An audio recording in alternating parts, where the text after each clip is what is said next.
Welcome to the QP Diaries Podcast. This podcast is all about inspiring and empowering the next generation of QP professionals and future quality assurance leaders in the UK pharmaceutical industry. On every episode, I'll be speaking to QPs from across the industry, and our listeners will have the opportunity to hear their stories, their expertise, and we are going to be discussing topics to foster growth and learning to help you develop your career as a qualified person. If you're passionate about quality assurance and want to learn from some of the very best QPs and thought leaders from across the industry, then this is a podcast for you. I'm your host, Dal, founder of AssureBio, and I hope you enjoyed this episode. Martin, welcome to the QP Diaries Podcast. Pleased to be here. Yeah, no, thanks for agreeing to be a guest. It's a pleasure to have you on the show. And this episode of the QP Diaries Podcast is a little bit different to the usual format that I have with the guests that I have on the show, but there is a good reason why. So today, you're going to be sharing your knowledge on the still very much unknown, but fascinating subject of artificial intelligence. So it's going to be relevant to our listeners who are QPs, of course, but also the general population in the pharma and biotech industries. So I believe they're going to be very interested in what you've got to hear today about your recent involvement in AI. To get us started, Martin, and for the benefit for our listeners, can you briefly introduce yourself and tell our audience about your recent involvement in AI? Well, thanks, Dal. It's a pleasure being here. I've been involved in the healthcare pharmaceutical industry for nearly 40 years. So, a fair old time. Worked previously with AstraZeneca, then joined a small consulting practice called David Beck Associates that then ultimately became NSF. And then, before leaving NSF a couple of years ago, I was the global VP for health sciences. And, since then, Dal, I've really been engaged with my clients, which, all around the world, who are really focused on how do they prepare their businesses and how do they prepare their people for the future, not for the past. And I truly believe that, in times of turbulence, and those turbulence are here to stay, it's not the turbulence that create the risk, it's the application of yesterday's logic to the problems that everybody is facing. And all of my clients, whether they be on the west coast of the US or in India or anywhere in the world, they're all faced with the same kind of challenges, which is, their profits are falling because we're in a decade or two of inflationary pressures. They're getting disruption almost on a weekly basis. And everybody in the organization is being asked to do more, but with less resource and do it faster. And with regard to the application of AI, all of the clients that I've been working with are coming to me saying, look, we're not just chasing shiny new things. In other words, it's not the technology or the science of artificial intelligence that fascinates us. It's the business imperative. We have to make faster decisions. We have to make smarter decisions. We have to make better use of the data and knowledge that is spread around the entire organization, but is not connected. We have to improve our cycle time. We have to improve our right first time. We have to dramatically improve simplification, remove complexity. And all of that is being driven by business necessity, Dal, and the areas that I've been focusing on, those areas of drug development, clinical trials, where AI get all of the headlines, and rightly so, new drugs coming through, new molecules being discovered, new science being discovered. What I'm focusing on is what the clients are desperately looking for, which is how do we improve business in the areas of, for example, product release, in the areas of deviation investigation, in the areas of change management, in the areas of adverse drug reactions. How do we move faster, quicker, and not compromise safety, quality, and efficacy in an environment that is only going to get more volatile, more uncertain, more complex, and more ambiguous. Yeah. And then in terms of the rapid evolution of AI, and obviously the narrative around it at the moment, how much is hype versus actual reality from what you've seen so far? I think we each, I mean, we are each collectively bombarded by the news headlines each and every day, you know, in terms of healthcare costs are at a level no government can afford. You know, we have, I don't call them healthcare systems, they're disease care systems that are broken. We have an aged population with an increase in chronic conditions. And we have ongoing disruption that none of the catalysts for what we were describing earlier, none of that is going away. So those drivers are going to remain. And then when you put those alongside the exponential improvement, the exponential development in AI, I mean, some of those key subject matter experts are predicting there will be a millionfold. Just get your head around that. A millionfold acceleration in the development of AI within the next 15 to 20 years. A millionfold. And part of my interest in AI is not so much as a consultant to the pharmaceutical industry, but actually it's as a father of two young adults. So my son is 28, my son's 29. Their careers, the impact that it is going to have on that generation and generations that follow is going to be profound. There is not one profession, there's not one job that will be unaffected by artificial intelligence, machine learning, deep learning, whatever you want to call it. So part of my interest is as a parent in terms of how do I coach and how do I mentor, that generation to make the right decisions. So is it hype? I don't think it is. Okay, there's always some element of hype, but that development is only going to accelerate. The need is only going to become more acute. And also, as we know from history, that when new technology, when new science comes into play, those barriers to entry, cost will fall, availability will improve. So it's real, it's here, and it's only going to accelerate, and it's going to accelerate at a rapid amount. So I don't think there's anybody that's going to be unaffected by it. So I think it's more reality, most definitely more reality than hype. Yeah. Okay. Yeah. No. Thanks for clarifying that. And yeah, you touched upon it there in terms of it's about the next generation, regardless of industry that these individuals are in. So I think the tagline "AI won't take your job, but someone using AI will" is very, very much real, as you say. And you're going to be a keynote speaker on AI applications across conferences throughout this year, including Making Pharmaceuticals, which is coming up in just under 2 weeks' time now. So in regards to what you're going to be covering, your presentations, what are going to be the key themes for your presentations? My key objective, Dal, is for people to join the AI Optimist Club.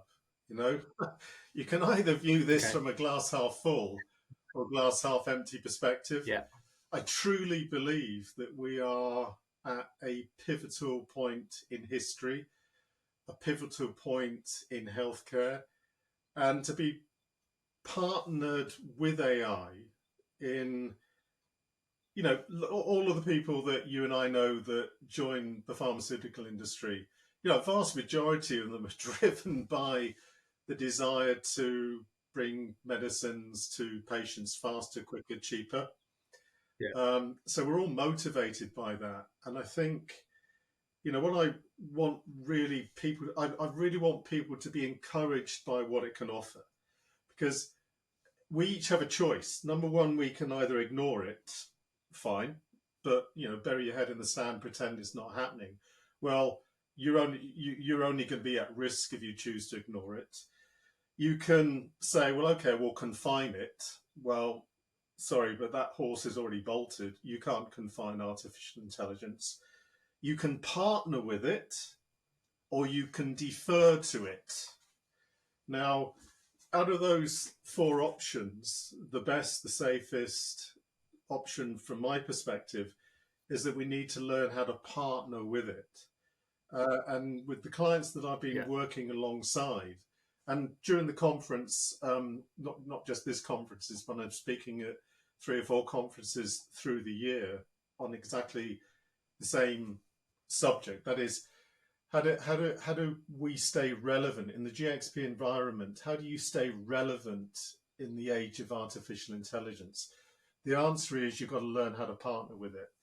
And I'm going to be giving practical examples of how some of my clients and QPs within that client base have learnt to work alongside artificial intelligence. So how it can be used as an assistant in product release, how it can be used in the deviation and kappa system to identify clusters and patterns of so-called minor deviations or minor quality incidents, so that that information can accelerate a better investigation so that those incidents are reduced. So, that's that there is, in my from my perspective, there's no reason to be hesitant. It's an opportunity to embrace, because I think that's the best way to deal with it, which is to learn how to partner with it. So, during these various keynote presentations, I'm going to be sharing practical experiences, my practical reflections on those experiences, and actually, share with people the questions that I've been asking.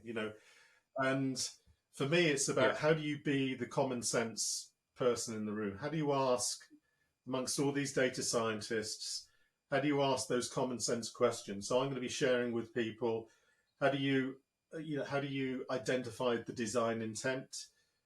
How do you know that the components of the algorithms that drive the science are fit for purpose? How do you know that the data, because data is the fuel for artificial intelligence, how do you know that that data is good, because garbage in, garbage out? How do you validate the outputs? And what guardrails do you put in place to ensure that the right decisions are being made? Because we also have to rethink how we regulate. You can't apply yesterday's logic. You can't apply the regulatory approach that has been typical for the past, when something is invisible and exponentially increasing and improving at the rate that it is. So we need to completely rethink the way that we regulate, the way that we control. We do need to regulate, but we can't use yesterday's logic to do that. Yeah. Yeah, no, thanks for sharing that insight into what you're going to be talking about. And you mentioned it there in terms of QPs, and the podcast for that I present is the QP Diaries. And I've had conversations with individuals in the industry who have been, as you say, optimistic about AI and the application of it. However, also QPs Yeah. who've been very, very hesitant and are doubting it completely. They're scared of it, of course, and they potentially think it will impact their job, their responsibilities as a QP. So, what would you say to this cohort of I professionals? think that hesitancy is understandable.